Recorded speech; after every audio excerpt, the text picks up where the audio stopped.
wanted to play this clip for you because this happened this week. Jerry Nadler, in his office in New York, the office shares the building with immigration court. And there was a protest against ICE in that immigration or outside that immigration court.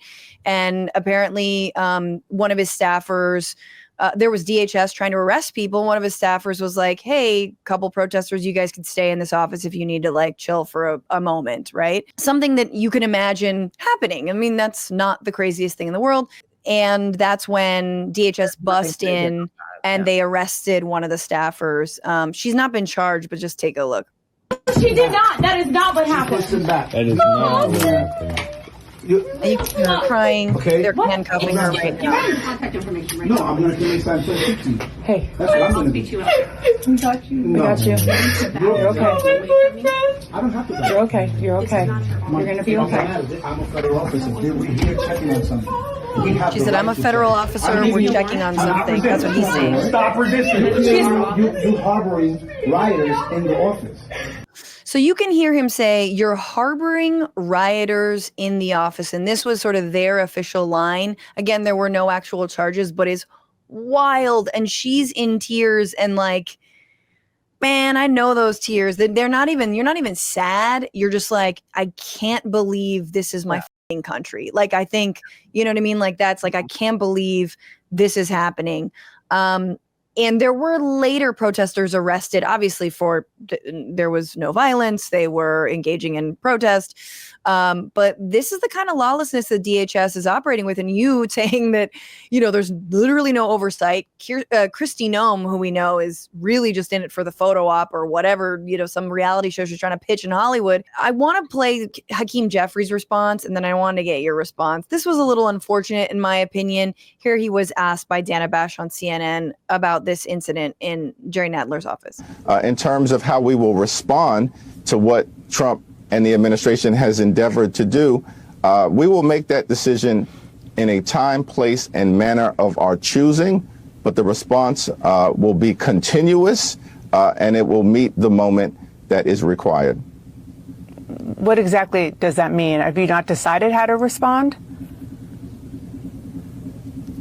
We've publicly responded in a variety of different ways. We haven't let our foot off the gas pedal in terms of additional things that may take place with respect to our congressional oversight authority and capacity. We will respond in a time, place, and manner of our choosing if this continues to happen. So, Representative, I'm sorry, without, getting you to speak ill of the speaker, this is continuing to happen. I mean, we just talked about Representative McIver being arrested and charged with assault when nothing of the sort happened. We saw a judge arrested in her own courtroom by ICE. And now you have, staff of Jerry Nadler. I do think that was a very long and roundabout way, but has there been a collective response? Are you hearing of a response to things like this? Yeah. I think so. Okay. So when LaMonica was, received the charges, and we're always on her and I both have like our first name basis, but I should say Representative McIver was charged. We had a big press conference outside the Capitol, and then a lot of discussion about people doing these surprise visits at these facilities. My belief is we need to be doing a lot more on the entire collective issue of the vast overreach, the this is an authoritarian regime. That is what they are. We need to act like that. We need to be the opposition to that.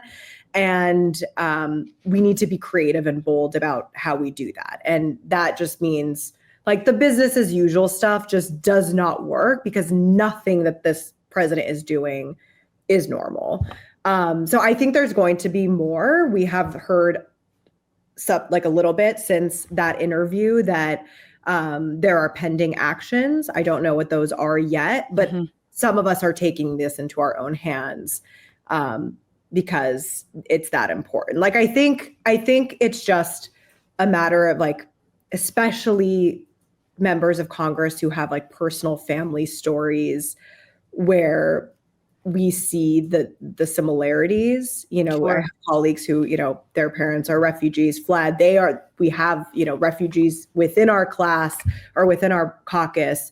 We recognize the trends and the attacks on the press, on universities, on students, on immigrants, on gay people, on everyone, and recognize that it's a five alarm fire. And Yeah. it just is. We need to act that way. Yeah. I mean, even just saying what you just said would have been more comforting than hearing Hakeem Jeffries say, like, we're going to respond in due time and don't you worry. Like, we're creating, you know, we're A/B testing a response and seeing, well, voters react to it. I mean, before we move on, I guess I just wanted to get your thoughts on, like, you know, I referenced this when we were talking about, you know, 2024, but seeing the ability for the, you know, Trump and the administration, the regime, to demonize immigrants to this degree, to have them sort of do the rug pull of like, haha, we were just kidding about like criminals. We mean anyone without legal status, even if,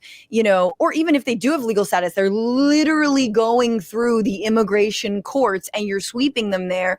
But, you know, you've got articles like this, you know, coming out. This is from the New York Times about, you know, a Missouri town where, like, you know, this woman, Carol Hui, who's of Chinese descent, she's been in this country, I don't know, it's like 20 years now.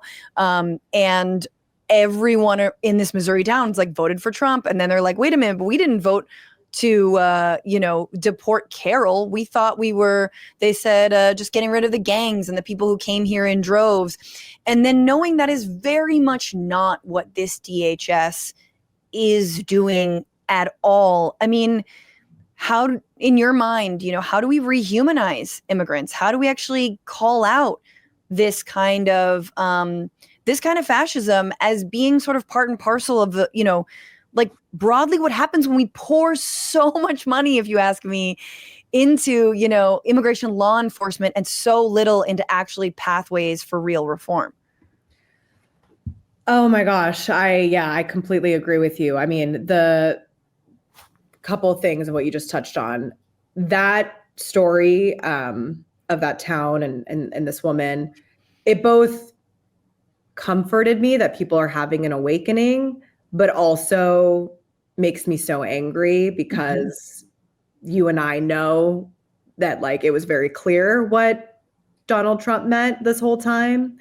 And it takes obviously an immense amount of privilege for someone to have just said, well, like, I don't, you know, this isn't going to affect me or any of my friends or my neighbors. It's, you know, but I think that Democrats have not offered like the type of immigration policies that we need. And on the communications piece of things, we're always, and you just, everything, you know, you're saying just harped on it, but we're so focused on having like the perfect message and making sure everything is poll tested and tailored and being careful. And therefore people like, what was her name, Heather, like in the towns like this, like Carol, but the woman who said, my friend Carol, yes, we probably never got to her. Like, we probably never got to some of those. Vanessa, I'm sorry. We probably never got to Vanessa, and Vanessa probably didn't know, you know, Carol's story. And I just think like we need to be in every possible corner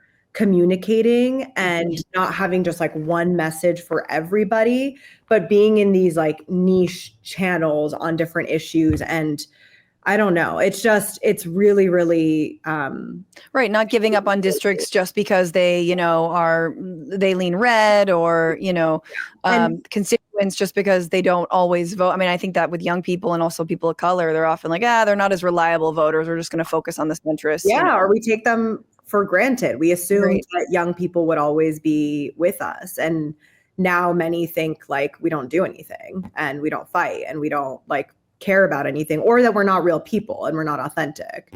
Because everything we say, sometimes things that we say and, you know, are just sound like talking points.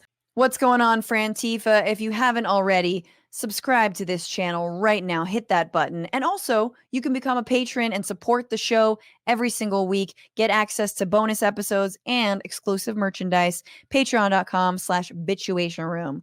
Do it.